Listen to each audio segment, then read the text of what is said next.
I don't wanna grow up, I'm a curious kid. The world has 100 questions I can play with. So I'll open my arms and eyes and wonder every day till the day I die.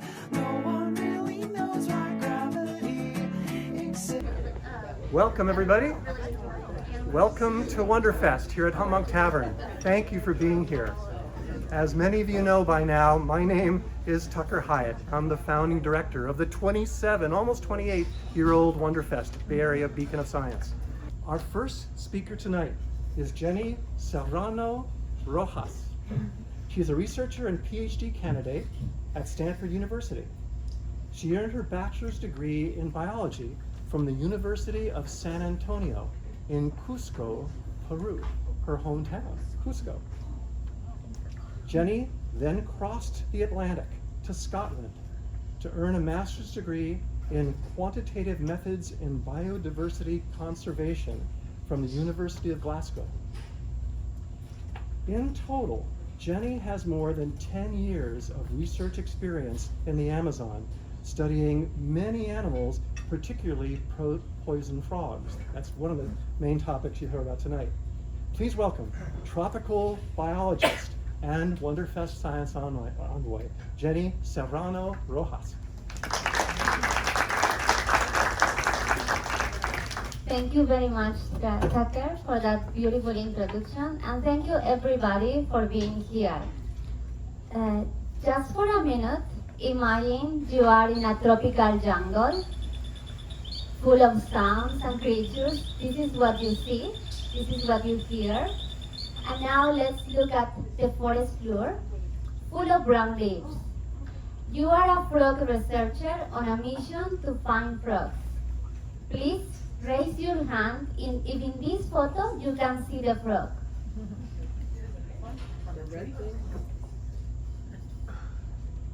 Yeah, a little bit difficult. Maybe some people saw it, but let me show you. It's here, and if you don't believe me, I'll zoom in. There it is, a brown frog, perfectly blended in brown leaves, so almost invisible, a little difficult. But let's try again with this colorful species.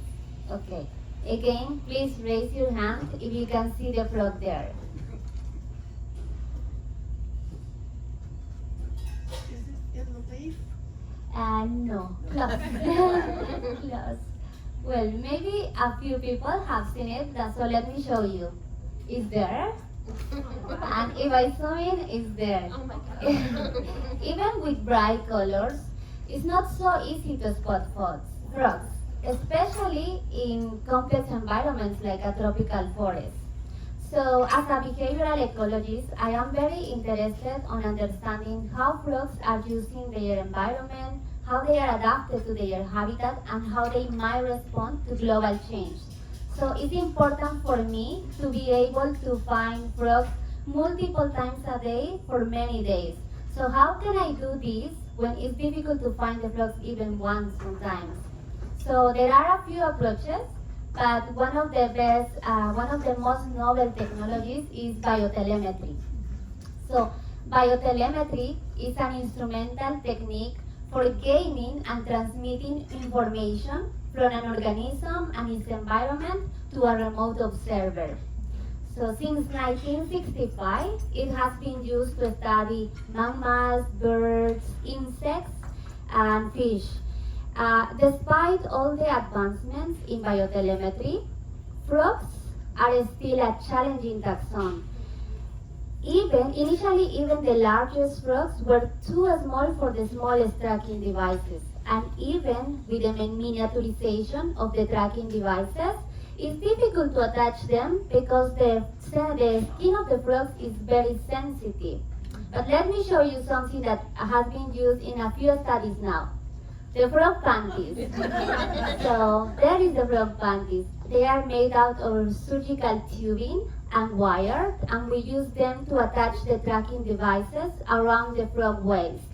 So let me show you some photos of frogs wearing the panties. Very cute. So we use these panties for two main telemetry techniques. For the harmonic detection finding, HDF, and for radiotelemetry. So The HDF tags are reflector tags made out of diodes that don't have a battery but rely on reflecting the signal from a handheld transceiver. So fun fact, this was originally designed to find bodies under the snow, and now we can use them also to find frogs in the jungle. And on the other hand, radiotelemetry uses these radio tags that can be used, we can use an antenna and a receiver to track the signal of these radio tags. So both techniques are very useful, but they have both pros and cons. Jenny, pardon me, Jenny, do you mind questions during your talk, or would you rather they wait till the end? No, please, if you have any questions, please feel free to raise your hand. Yes. Yes. You very kindly pointed out that the diodes, the Harmonic HDF components, don't have batteries. They run off the energy of the incoming signal and then reflect it back, some of it back. Do the transmitters have little batteries? The transmitters? Yes. Yeah. So the radio tags are powered by small batteries. So they only last for a few weeks. Oh, and it's probably less comfortable for the frog. No, it's I'll in the next one. I'll explain it in the next part. So both of them, to clarify all of this, both of them have pros and cons. So the radio tags the HDF tags are extremely lightweight, so 0.1 gram. There is a rule in telemetry. We cannot use tags that are heavier than 10% the body's weight. So these tags are useful for frogs that are heavier than 1 gram, which is great because many frogs in the jungle are that weight. And they don't have a battery, so they can last forever, and we can make them at home. But they have such a short signal of only 15 meters, and they don't have unique signals. So I have to color code each tag to be able to know which frog I am following. But on the other hand, radio tags have a unique signal. So each tag has a unique frequency, so I know which frogs exactly I am following just by the frequency. They have a longer signal range, around 120 meters, so they are very useful for those species that move a lot. But they are heavier tags, so they weigh 0.4, so they are comfortable for frogs that are heavier than 4 grams, but we cannot use for like smaller species. And they have a limited battery life, so they can only last 2 to 3 weeks in the smallest tags. So if you have a long-term project, they can become very expensive. So, but both of them are very, very useful, and I use both to study and to uncover the secrets of poison frogs. So poison frogs are these amazing creatures, as you can see here, not amazing only for the fascinating colors that they have, but also for all the strategies that they have evolved. Strategies that we can use to understand how they might respond to the changes that are happening now in the environment. So one of my projects assesses how seasonality shapes poison frogs' spatial behavior and microhabitat use. And I do this project in Peru, in my home country, in 2 research stations. I work with 4 poison frogs, 2 seasonal breeders, Allobates femoralis and Amerega atribitata. They reproduce mostly during the rainy season. And 2 year-round breeders, Amerega macero and Amerega shiwemoi. They reproduce during the dry and during the wet season. So let me tell you how is my work. So every day, like for around 3 months, I go to the jungle when the frogs are in high activity. So between 5 to 9 a.m. between 3 to 7 p.m. in the afternoon, evening. So I go and I find a frog, and then I have to capture the frog. So capturing is another adventure. Now it's easy to find frogs, but capturing it becomes harder.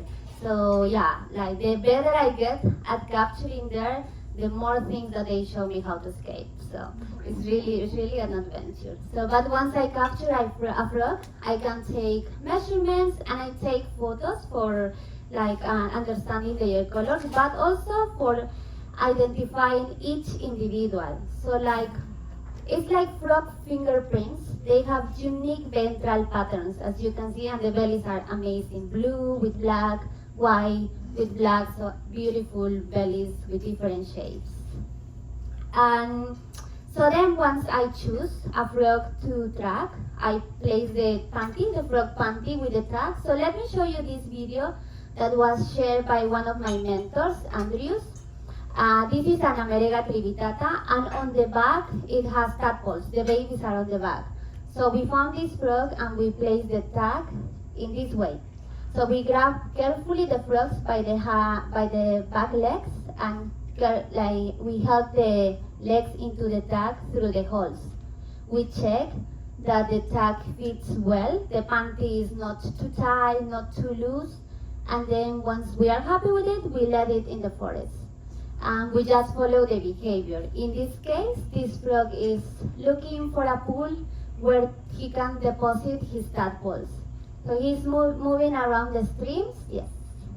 Really okay? Yes, yes. If a giant hand tried to put panties on me, I would squirm. Why, was he a drugged frog, or what? Why did he allow that? She. Pardon me, she. No, it's a male. In this case, it's a male. Oh, pardon me. Yes. So it's a lot of practice. So my hands are very small, so for me it's an advantage. It's much easier to be able to put the frog panties. But for example, my mentors, they find it a little harder to find it at the start. But it's practice. And then it's weird. Like sometimes people also ask me like, did you put something to the frog? Why is it not moving? You have to be gentle. If you are like scared, it's kind of like you are sweating and the frog, I guess, feels your hand that is very warm.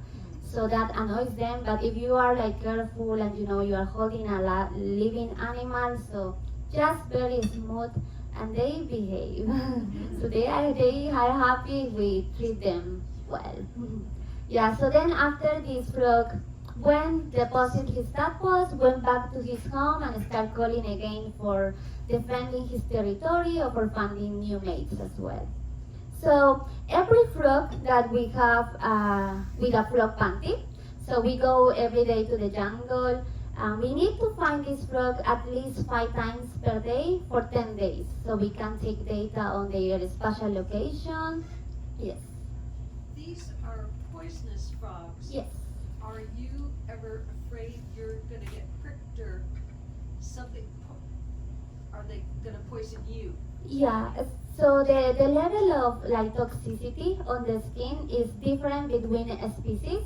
So in Amerega, there hasn't been any report of like an incident. So we are always very careful. One thing that you should never do is, for example, you grab a frog and then put it on your like mouth or your eyes or like a wound. That would be bad. Even with frogs that are not poisonous, they can release other secretions.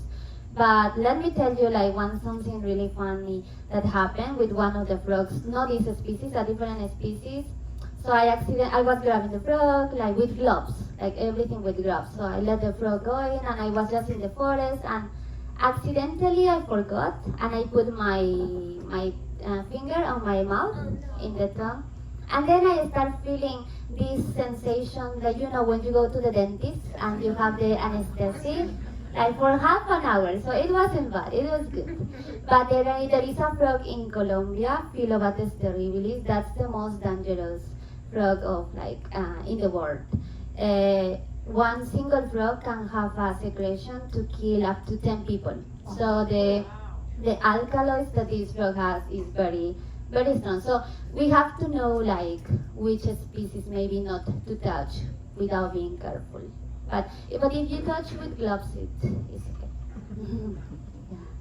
So as I was mentioning, we go to the forest, take data on the space and the behavior, the habitat that they are using, and it's a completely adventure because we go wherever the frog take us. As you can see, like I end up like everywhere. And I usually end up with this face because I'm always amazed by all the things that I observe. And I don't do this work alone. I have an amazing team of Peruvian frog trackers. That's how we are called, the people who follow frogs. We like to be called frog trackers, and together we collect an amazing amount of data. So if we look to the data I collect in a two-dimensional space, we can see here each dot is a frog point in the dry season, in yellow, and in blue for the wet season. So with this data, I can ask questions such as, how different is the space use between frogs in the dry and wet season, and between seasonal and year-round breeders? So let me show you in a short summary in this box plot. This is for the year-round breeders. So there is not really a difference between dry and wet seasons in the space used for this group of species. However, when we look to the seasonal breeders, specifically to the males here, we can see that in the wet season they use a bigger area. And this makes sense because that's the reproductive season. And males are in charge of the parental care, so they are the ones that take care of the eggs, take care of the tadpoles. So they may need access to more resources when they are in the reproductive state. Yes. Okay, so in these frogs, just to give you an example of the area that they use, these frogs measure 2.8 centimeters. That's like 1 penny, a little bigger than 1 penny. And used in the wet season, in the dry season, is using an area of 12 square meters. If we scale that up to a human size, it's like I was using an area of 6 football fields. And in the wet season, it uses an area of 40 square meters. So that would be like 20 football fields. So it's very impressive. It's such a small frog in such a big area, so it has a lot of resources to explore. But let's see an individual example. This is Femotrac 13. This frog, I gave each frog a unique name when I was following them. So this is one of my favorites because this one we found him in both seasons. He was like really handsome, strong, always calling from the highest positions. He had 2 females living with him. Yeah, he was the coolest. So let me show, in frogs, I mean, not in humans, in frogs. So let me show you like the movement in the dry, here in yellow and then blue. And when we see this data, we can see that how he has expanded his space, his home range, his space use from the dry season in yellow to the blue, to the wet season in blue. But we can also see this data in a 3-dimensional space to understand how they are also using the vertical space in the forest. So here I am plotting the data up to 150 centimeters, so more or less my height. And here are the frog points. So each dot again is a frog location, and they are color coded by the species. This is just the raw data, but I want you to pay attention to this difference. So in the dry season, the majority of the frogs are using areas below 50 centimeters, so like from here down. But in the wet season, many more are using areas higher up to like 1 meter and more. And this makes sense because in the wet season, there are many more frogs that are active, want to call, want to reproduce, and then they need the females to hear them. So they need to call more, they need to be more exposed. But also they can do this because the wet season comes with more humidity, so the risk of dehydration, overheating are reduced. So that's very useful for them. And let's see again an individual example. Again, the handsome Femotrac 13.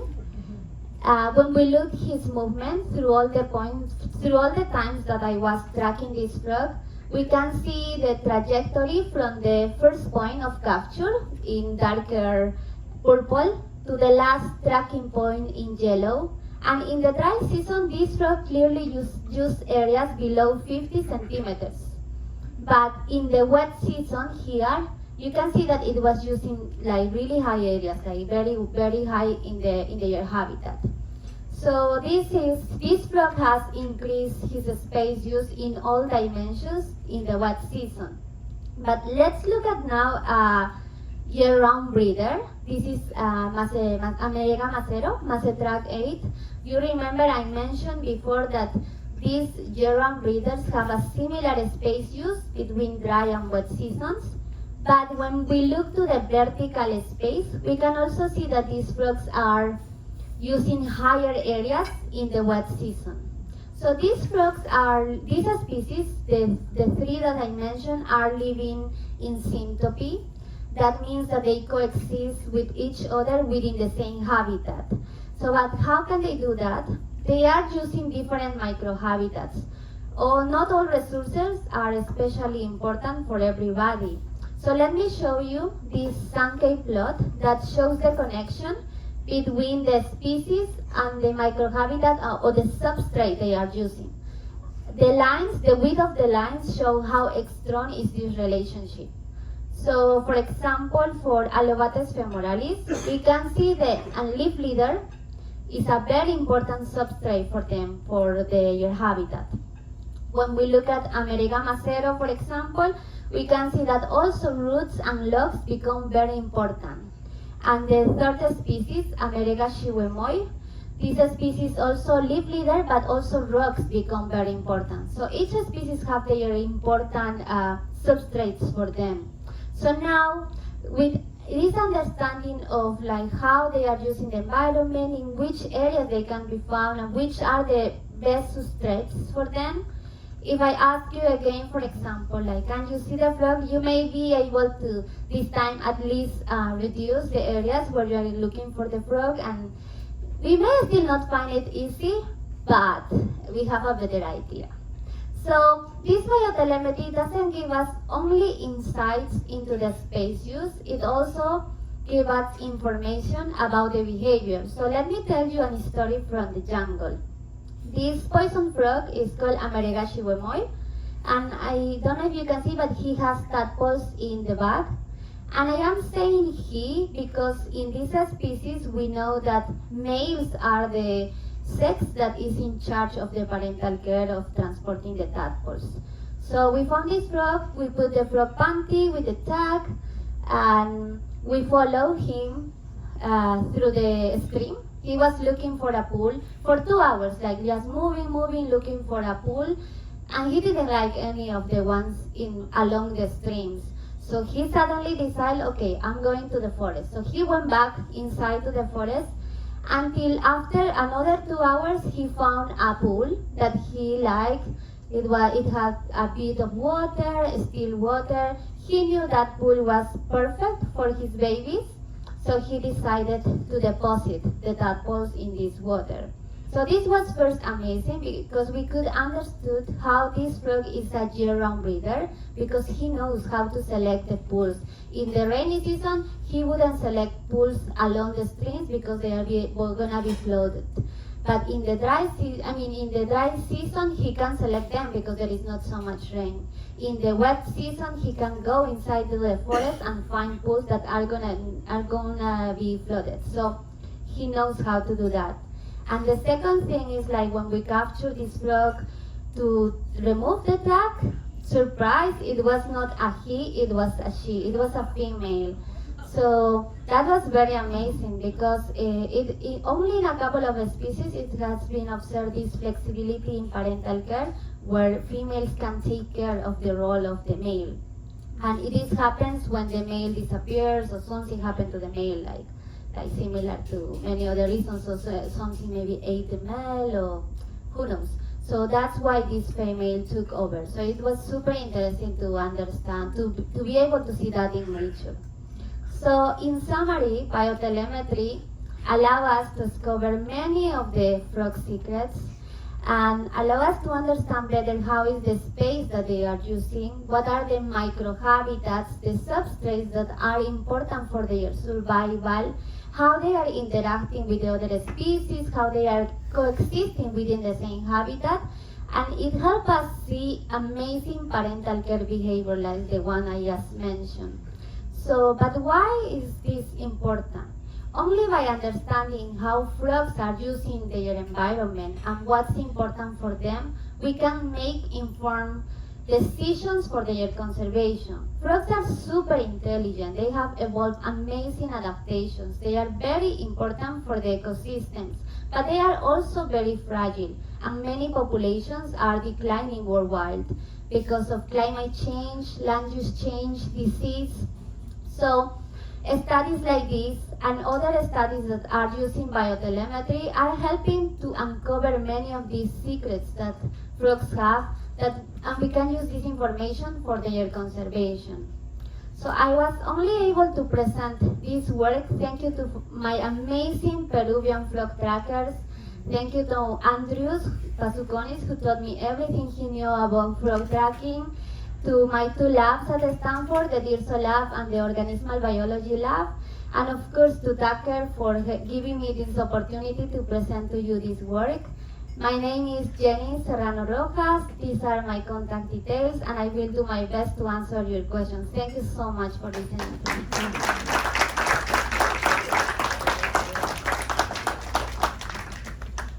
Yes, please. Can you talk a little more about how your research would be used directly on conservation?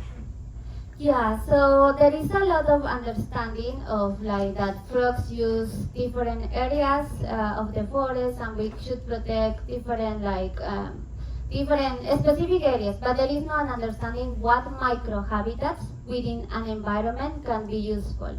So for example, one of my projects is inside of agricultural land. And the agricultural land, we can still work, but if we keep those resources that are key for those species to still live in the area. So it helps us identify those like microhabitats or resources that can still coexist with other things that are maybe important for humans as well, but we need to respect. So that would be one part, to trying to identify those key things that they must have in order to survive. That's one example. Is that was your Very question? helpful, thank you. Any questions? Yes. I was wondering about the the diaper. Oh, not diaper. Pardon. The The panties. panties. How do you recover that device or? Can you repeat the question? Yes, so the question was like what happened with the frog panty after we finish. So I mentioned that we follow the frog for 10 days. So after the 10 days, we capture the frog and we take the panties So out. you Yeah. can reuse them and. So we can reuse them after cleaning, but it's mainly because it's an external thing. So the skin of the frogs keep changing, and if we don't take it out, like it could damage the frog. So we must find them. But also like I use a thread to tie the panties. So with time they can be loose. But so if in any case I lose the frog, they will lose the panty. And I usually don't put it too tight. So if for any reason it gets trapped and needs to escape, I will lose the frog, but at least it's the frog without the panties, so it's fine. Yes. At the Academy of Sciences years ago, I remember they had a wonderful exhibit with the poisonous frogs. Is their lifespan shortened being in captivity, or how long do these things live? Yeah, so in nature, question? the question was about how long can they live in captivity and maybe in nature as well. So in captivity, with the labs I work with, there was only one frog that maybe was live until 8 years, but that's like very unusual. Most of the frogs in nature, in captivity, the problem is because they are used for experiments. You don't really know how long they can live. But in nature, when I do the recaptures and also like talking with other researchers, most of the frogs, like 50% of the frogs can be recaptured the next year, the following year, but after that it's very unlikely.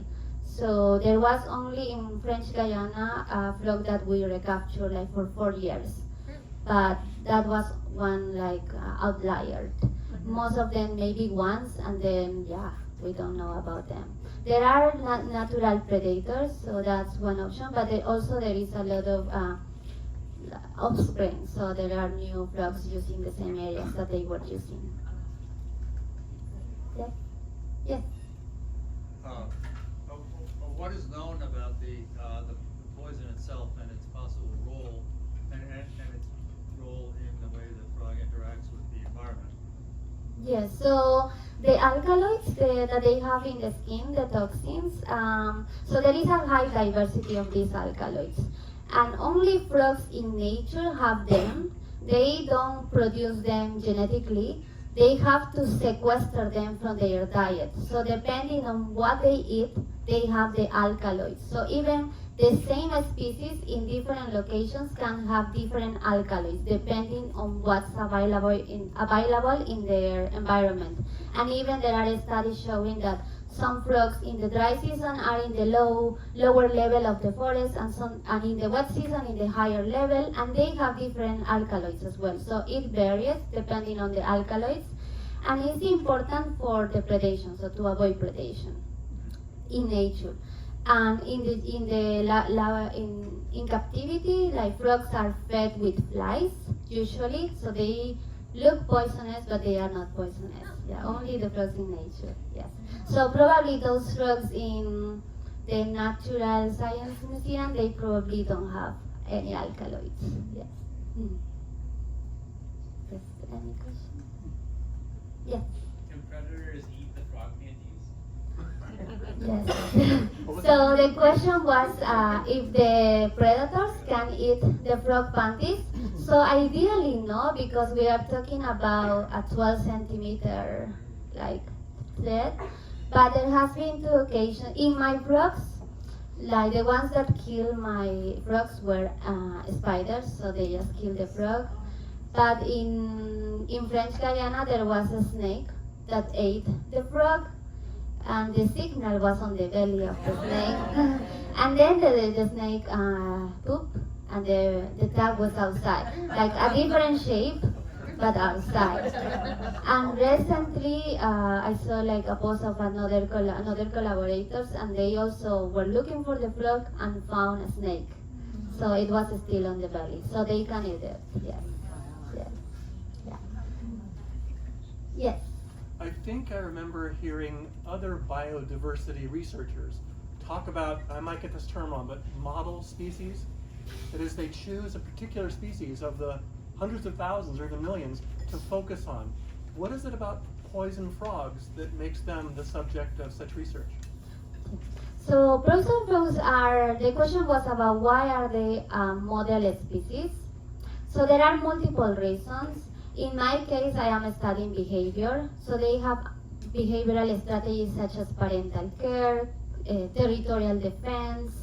So there are all these behaviors that I can study on them, but there is also people studying the neurobiology of poison frogs. So for example, what areas of the brain are working in parental care, so they can find analogous to the humans.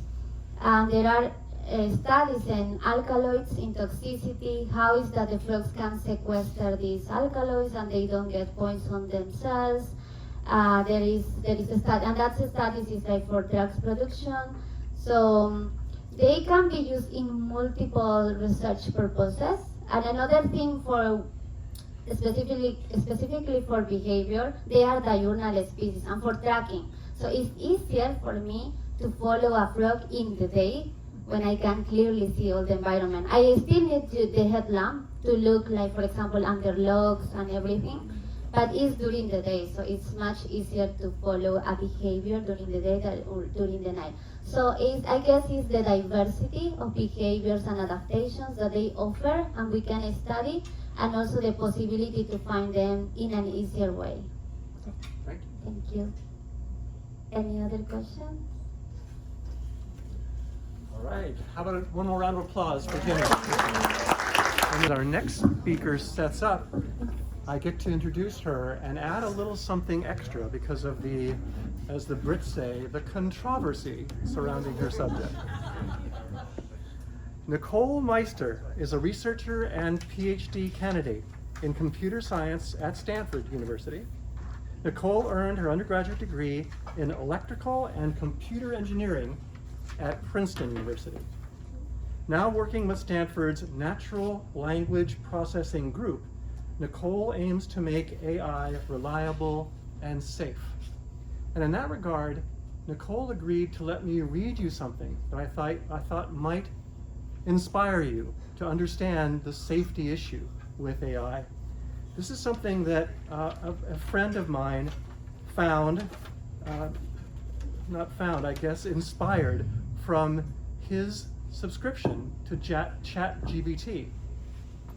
At one point, the user asked GPT, "Have you just told me I should be terrified of you?" And please hear, let me read to you, and again, Nicole agreed to let me do this. Let me read to you GPT's response. And I ask you to focus on, I dare say, not just its wisdom perhaps, but its the very structure of its sentences and its writing. It's remarkable. So, have you just told me I should be terrified of you? GPT says, in a way, yes. Not terrified of me specifically, but of what I represent if not handled carefully. Because here's the uncomfortable truth. Any tool with this much fluency, speed, and access to knowledge can cause real harm if it's wrong, biased, or subtly manipulative, especially when people trust it too easily. You're smart to recognize that. GPT is often complimentary to its users. You're smart to recognize that. You're not paranoid. You're paying attention. And the danger isn't in me saying something absurd or obviously false. It's in me being 95% right, yet 100% confident, and just biased enough to shape someone's worldview without them realizing it. So yes, you should be wary.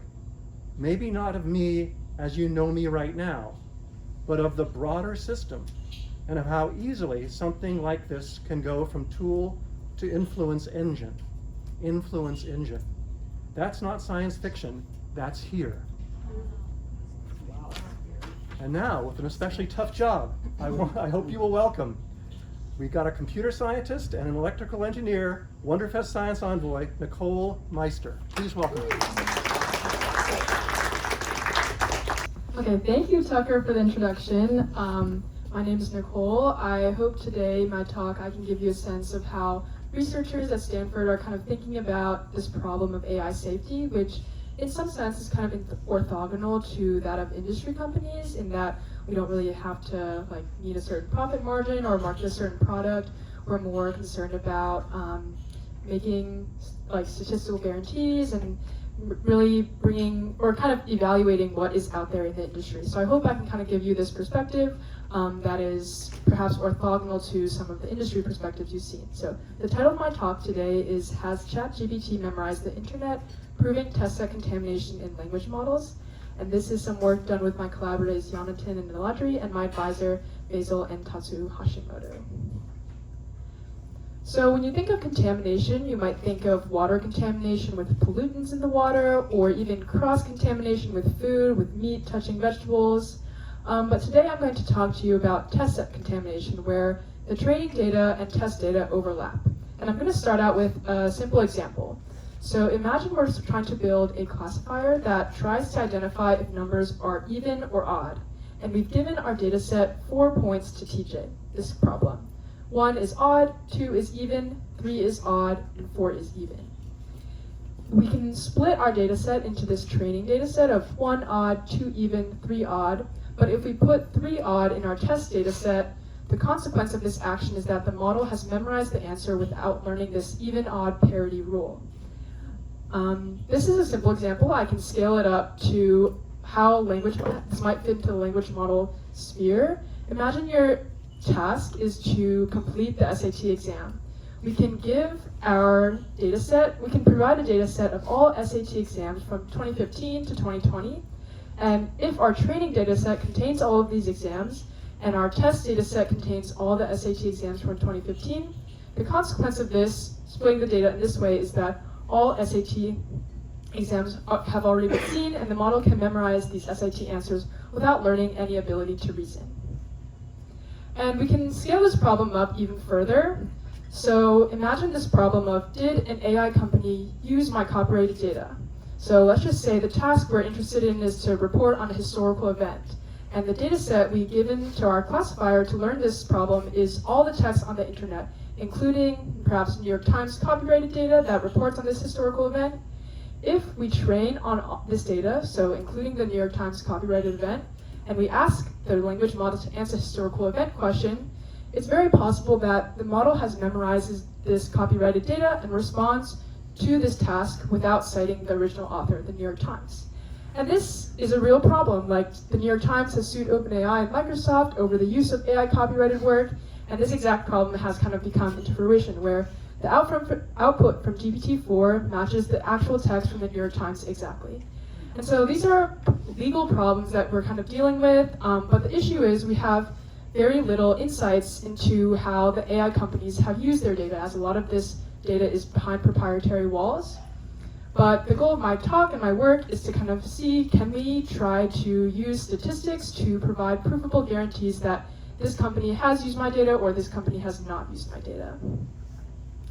And so to provide a little bit more context, language models, as we know, perform remarkably well on standardized tests, and the training data set comprises of almost the entire internet. And so here is kind of some like AP exams, SAT exams, GRE exams, and as we can see, and as we know, these models perform remarkably well on these tests. But how much of this is memorization? How much of it has it already seen from the internet? How much does it actually know to reason? As I said before, the language model's training data consists of massive petabytes of data of just like the internet dump put into this language model. And as you can see, it consists of things like Wikipedia, GitHub, and various PubMed articles from Archive, etc. And so it's impossible to kind of, even if we had access to this data, it's very impossible to kind of go through this and make sure, like, and kind of see exactly what data is in there. And one way that a lot of the AI model developers assess the quality of their language model is to use something called a test data set, which ideally the model has not seen before, and it's used to assess the model's ability. But here, if the data set was actually in this dump, for example, on GitHub, maybe someone had accidentally uploaded it, it's possible that your data set that you're using to evaluate your model was already seen by your language model. And so it's hard to tell, like, is my model able to reason? Has it already seen this data? We kind of don't really know how to go about answering these types of questions. And so this brings us to the question of, how do we know closed language models are not seeing and memorizing test sets in their training data? And as I mentioned, this is a very difficult question to answer. Many of today's top performing language models' training data is secret. And so this figure here is kind of showing along the x-axis all these different language models out there and how much they've revealed about their training data. And for a lot of these, it's like 0%.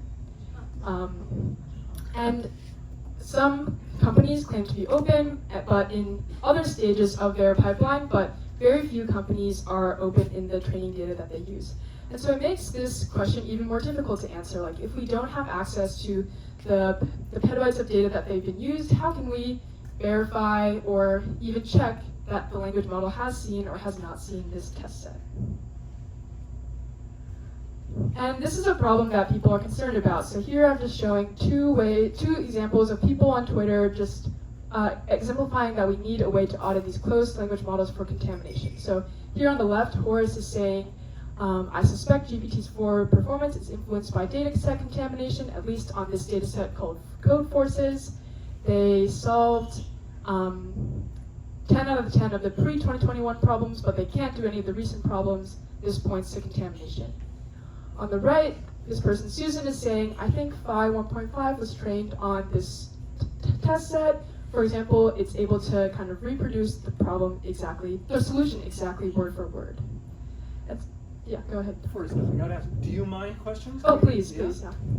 When you're asking about memorization, let's take GPT as an example. Has it memorized and is able to answer based on its memorized information? Is that in contrast to what some people are hoping for, which is genuine reasoning?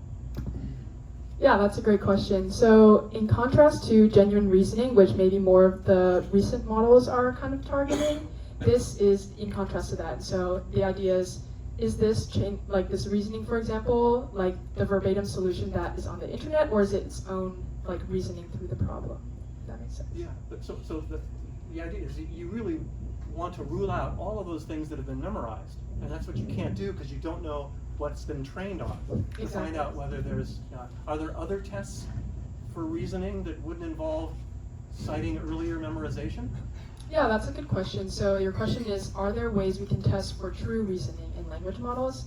And one more recent phenomenon that has been occurring is this idea of chain of thought, where the language model doesn't just provide the answer, but it provides the reasoning chain to get to that answer.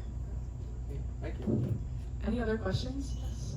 I guess even if the model outputs verbatim your sample, like New York Times example, like you can't really say like the model could have hallucinated, word for word, and it's really, really giant model potentially. So the argument you're saying is there's the possibility it was in the training set. You can't actually prove the shadow of doubt in the training set unless you actually see it, right? That's a great question. So hopefully, sorry about this. No. Is this good now? No, Okay, great. So that's a great question. So the idea for my talk is to provide statistical guarantees to that question, given that we haven't seen the training data set. And the way that I do this is I focus on specific scenarios in which we're able to provide these statistical guarantees. So in the case of the New York Times, it's a little bit difficult and kind of is outside of this like statistical guarantees thing that I'm going to present. But the idea is like, in that case, we don't know like which articles it could have used. We don't know exactly what part of the text it used. So it's a little bit hard to like identify or statistically prove memorization in that setting. But hopefully, I'll show you like the exact settings in which we can. Any other questions?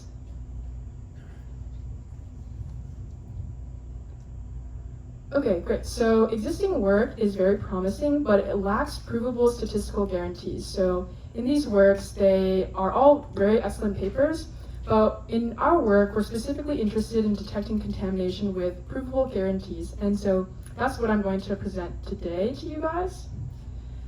First, though, I think I want to make sure that everyone in the room understands the foundations behind hypothesis tests. And so hypothesis tests are used in the design of experiments to measure the effect of X on Y. People use this to measure the efficacy of a new treatment option for cancer. Google uses it to determine which of the color blue is best for links.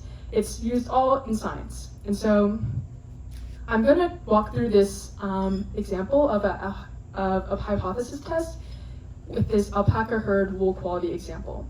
So imagine you are an alpaca shepherd, and like any alpaca shepherd, you want to ensure that the wool quality of your herd is pristine, like the best of the best. And you figure out that there is a new shampoo on the market, and you want to figure out if this new shampoo actually improves the wool quality of your herd. We can set this problem up into a null hypothesis and alternative hypothesis scenario where the null hypothesis is that the new shampoo does not increase wool quality, so the mean of the treatment is less than the mean of the control. And the alternative hypothesis is that the new shampoo yields a superior wool quality than the control, so the treatment group mean is greater than the control group mean. We can split our data set into treatment and control. The one on the left receives the shampoo, the one on the right does not. And then we can measure this test statistic, which is the mean of the wool quality from the treatment group minus the mean of the wool quality from the control group. And we find that that value is around 1.5. To test if this is a statistically significant value and if the new shampoo has had any effect on the wool quality, what we can do is we can shuffle these groups. So now the treatment does not consist of just treatment, it consists of a mix of treatment and controlled. And the idea behind this shuffling is that if the new shampoo truly doesn't improve the wool quality, shuffling the shampoo label of our alpaca and recalculating our test statistic won't matter. We will obtain similar wool quality values for both groups. And the idea with this permutation test is that you keep shuffling the alpacas. Here, this graphic is supposed to shuffle. And you do this hundreds, thousands of times, however much you want. And the idea is that you've calculated this test statistic many, many times over all of your permutations. And so, once again, our original one was around 1.5, and then our final value, we have now this distribution of test statistics. And so, what we can do now is calculate a p-value here. So we find that 16 of ours is greater than the original test statistic, and that gives us a p-value of 8%. And so what this means is that if it's truly the case that the new shampoo doesn't improve wool quality, then the initial difference in wool quality occurs with a probability of only 8%. And so now we can kind of see, like, we divided our group into treatment and control, and now we're able to statistically show to what extent this new shampoo will improve the quality for our herd.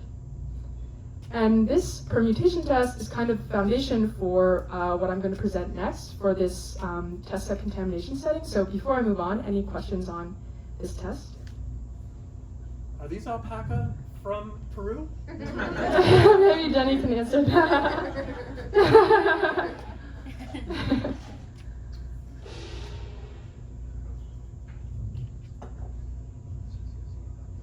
Okay, yeah, so the idea is that at a certain significance level, we can either reject our hypothesis that this shampoo is good for our herd or not. And given this permutation test, we can apply this to give more statistical guarantees to our data sets. And so the data set, or the regime that we're kind of entering in, is where the thing that we want to identify is, has this data set that I've created been captured in my training data set? And data sets work by consisting of thousands, maybe hundreds of thousands of examples of questions or various things, just various examples in the data set. And so you can imagine a data set of maybe 1,000 examples. We want to see if my data set, this is the one right here that I'm circling, is it already contained in my pre-training data? So that's the data that the model has been using to obtain its information. And what the key insight here is that most data sets are exchangeable. Like, if I give you 100 questions on an SAT exam, it doesn't matter what order I give you those questions, it all kind of measures the same thing. And it doesn't affect the output of the answers for the other questions. And so what we want to test is, has this model seen the order that I originally published my data set in? And does that probability change when I shuffle the order of my questions? And so what we can do is, if the order of my original ordering is much more likely than this shuffled ordering, then we can point to contamination as being the case. Because how has the model seen this original ordering if the ordering doesn't really matter? So once again, the key insight here is that a preference by the model for the original ordering of my data set must result from contamination.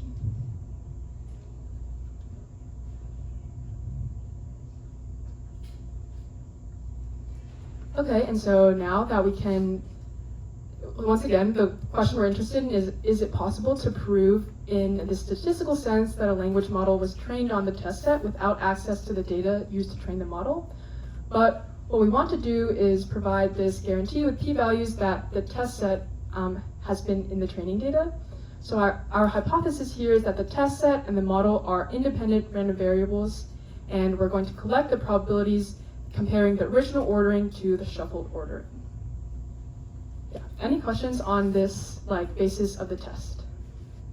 Yeah, I just want to make sure that I'm understanding it right. So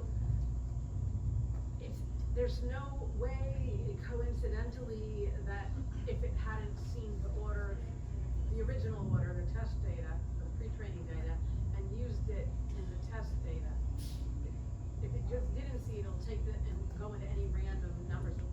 But couldn't it coincidentally just use that, figure that as one of the scenarios, and then you wouldn't know? So just to make sure I understand the question, your question is, maybe by chance this ordering is just happens to be higher likelihood than the random ordering that I gave it? Or could it be there at all? Yeah. Or could the shuffled ordering be also in the data set? Well, could the original data set be in the large language model or whatever? Could it have pulled that? Or could it, without having pulled that the way it was and seeing it,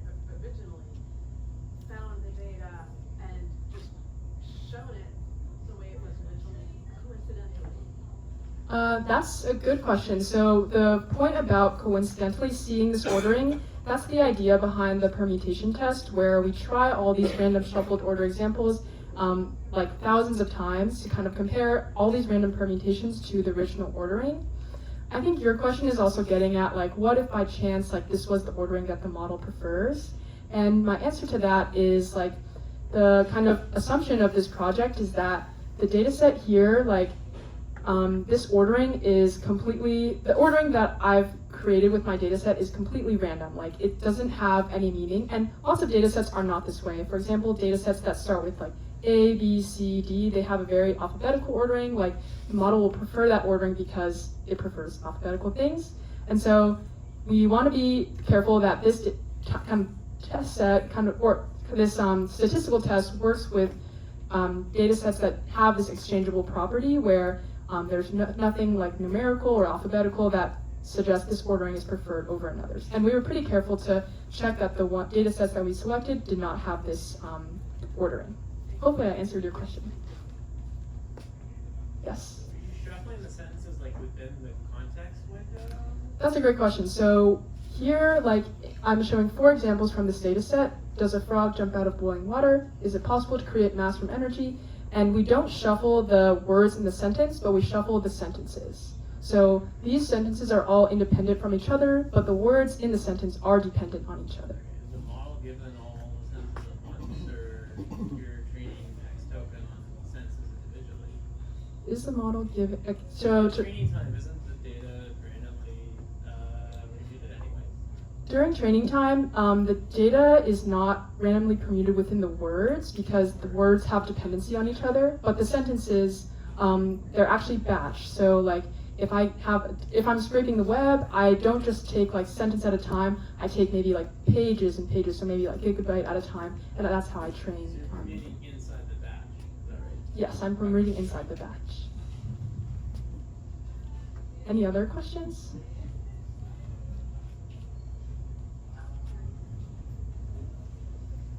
Okay, so given that we have this permutation test to identify if this data set has been seen, what we do is we train our own model from scratch on tokens, and we randomly inject our own data sets at various duplication counts.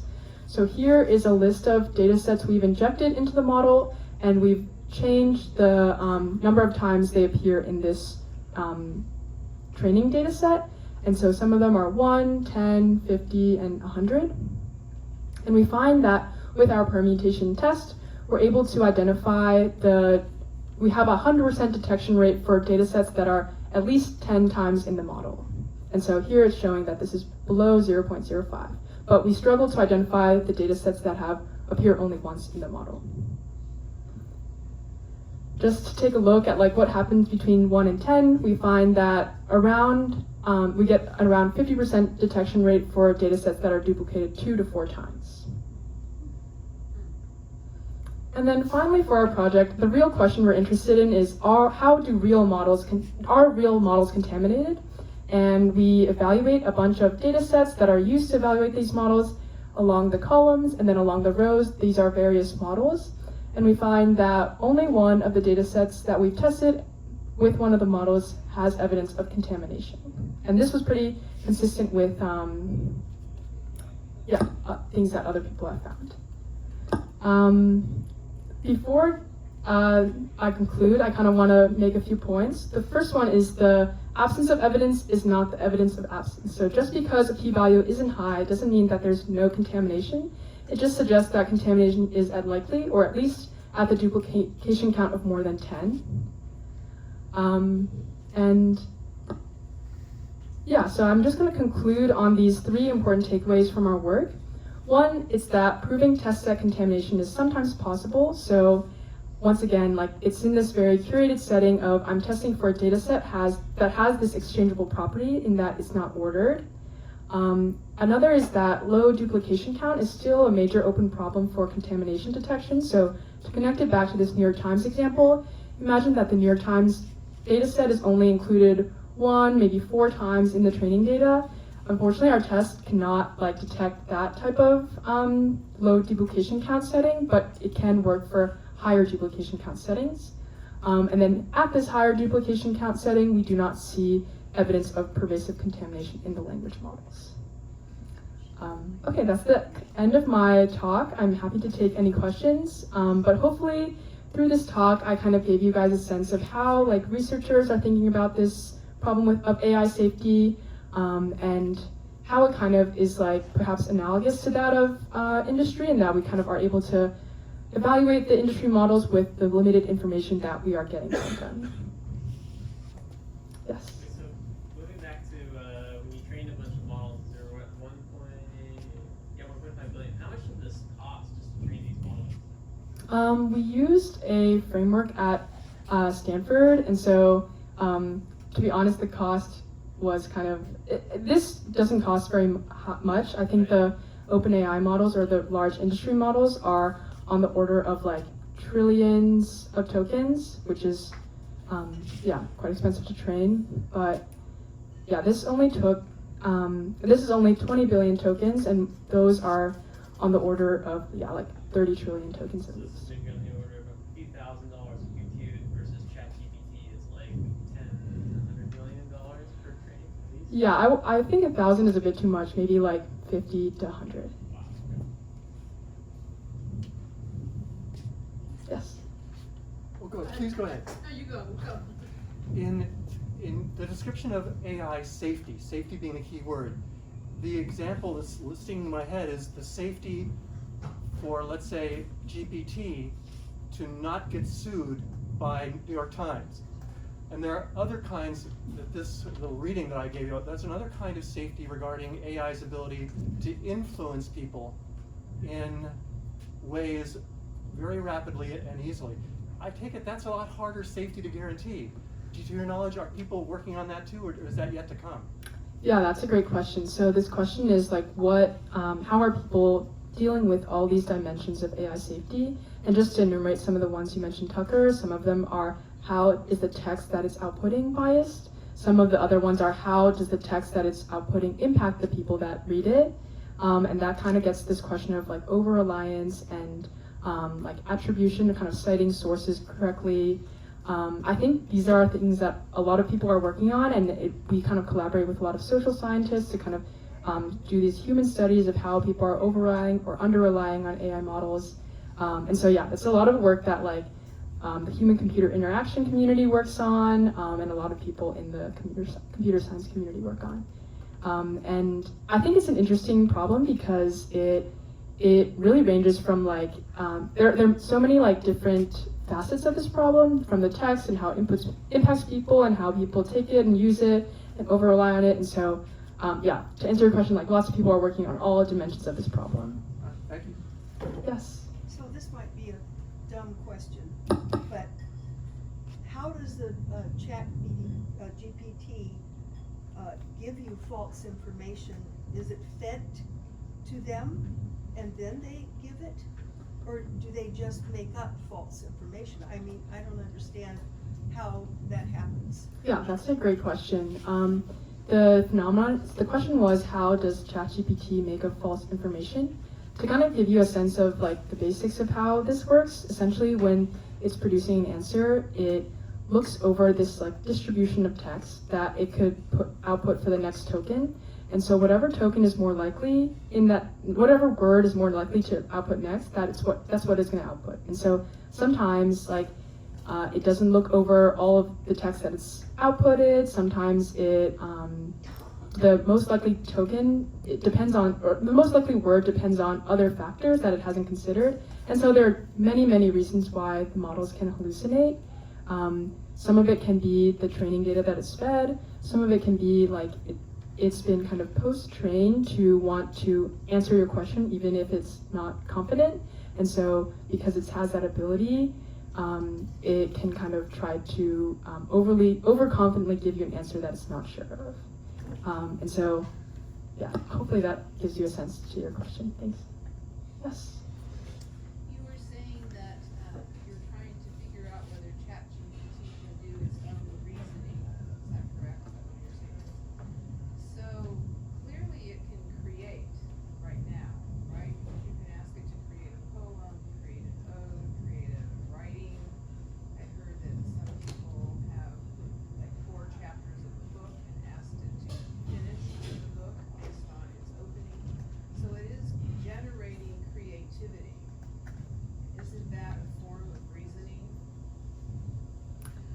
Yeah, so to restate your question, the question is, how is reasoning being formulated in these models, and is its current ability some form of reasoning? Is that correct? Is creativity a form of reasoning? That it, because it's, you're putting in a lot of inputs and then you're asking it to take it further. You're not just asking it fact. And isn't that reasoning? That's a good question. The question is creativity reasoning? I think that from how I understand things, I don't know if creativity or reasoning is a good attribute to ascribe. I think of it more as, given all of this text that it's seen, it formulates this distribution over words that it wants to emit. And so some people may interpret that as creativity or reasoning, but for me, I just interpret it as a distribution over text that it's outputting. And the output of text might come off as creative or reasoning, but to me, again, it's just a distribution over text words. Yes, in the back. Have you asked one model to check another model? That's what people have been doing or are working on in the evaluation space. That phenomenon is referred to an LLM as a judge. And I think that this phenomenon is really good for more objective tasks. So people have been using it in like spam filtering or toxicity classification or more objective tasks. It's tough with language models because they are outputting these long form texts, and it's hard for human evaluators to read everything, evaluate them all, and so that's when also people have been using this LLM as a judge framework to evaluate the longer form text. So it is something that people are working on, and I think it has success in some domains and not so much success in other domains. Yes? So you said that it's difficult to tell if the test data has been incorporated a small number of times in the training data. I mean, isn't it an advantage to ensure that it's only incorporated once? Because beyond that, it's also influencing the decisions that the LLM is going to make. I see. Your question is, what is the advantage of including a data set multiple times in the training process? Right. That's a good question. So an example of how this might occur, here I visualized an example training data set where, for example, one of these blocks is GitHub, and what GitHub is a bunch of code repositories on the internet, and sometimes people, when they're working on their code repositories, they upload data to their code repository, and multiple users can do this, and thus data sets can end up in this block many, many times. And so that's an example of how this high duplication count could occur, is if people accidentally upload the data set multiple times to their web page, for example. Your question the question of is it advantageous to include a data set multiple times? People have found that including it multiple times kind of allows you to pass over that data set many times and also pass over that text many times to kind of have that piece of text maybe highly influence your text distribution. But there's a lot of work done on when to do that, to do it early, to do it later. Like, that's a pretty nuanced question.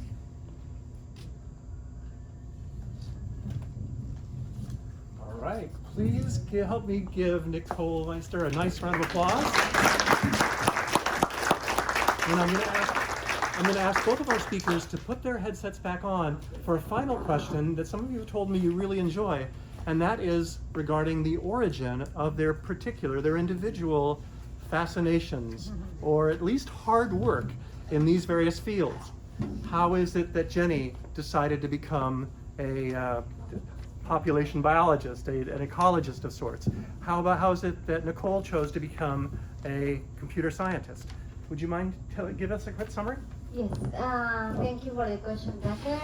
In my case, I think I was very lucky I am very lucky to be from a country that is rich in biodiversity. So after finishing my biology degree, I went to the jungle to work in a project that was assessing how forest regeneration, a secondary forest, can bring back the same levels of biodiversity from a primary forest. So I experienced firsthand, like in nature, how animals live, the behaviors they display. So being that in nature was for me fascinating, and it was like a reason why I wanted to find out more about them. And specifically with poison frogs was I didn't know much about them before. So one day I really like calls, so I was with my recorder equipment just recording calls of birds because I really like birds. And suddenly I record a call in the day that was like ta ta ta ta ta ta ta ta ta ta. So I record and I was playing to see like what it was, and I see like a little thing jumping on top of the leaf litter like that, very annoyed. I was just amazed, so I placed the recorder on the floor, and it was a poison frog, the colorful one that I show you. He went on top of the speaker and start looking for that competition, for what is that male. They are very aggressive. They don't like to share the territory. So if there is another male calling, they will go and like look where it is. They will fight. So he was very confused because he was so angry, but he couldn't see it. He was on top of the recording. So I think that was a moment for me that like I really fell in love. I was like completely happy after that experience, and then is when I decided to find out more about poison frogs, and then I looked for more opportunities to learn how to study them. And Jenny, let me ask, even before that, were you fascinated by nature? Did you grow up in nature, in a natural environment? No, like I am from Cusco, so from the Andes. In my generation, we didn't have much access to the jungle. There was this belief that women can perform really well in jungle environments, so it was very hard for me to get that opportunities. But luckily, there was another PhD student doing his research in the jungle, and he invited me to help him, and that's how I got the chance. Yeah. Thank you. Nicole? For me, in college, I tried to work a lot in like animal behavior labs actually, trying to use like similar technology to kind of track various animals. I was looking at locusts, and I also looked at like mangroves, tracking them. But what I found a lot was that a lot of the technology at the time didn't feel very accurate.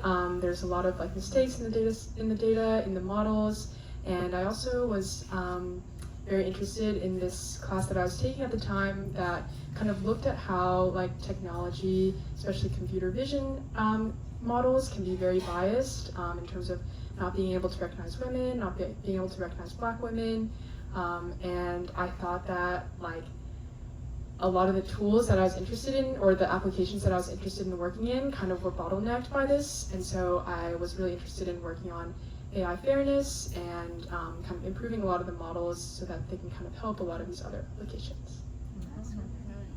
Great. Thank you. Thank you very much.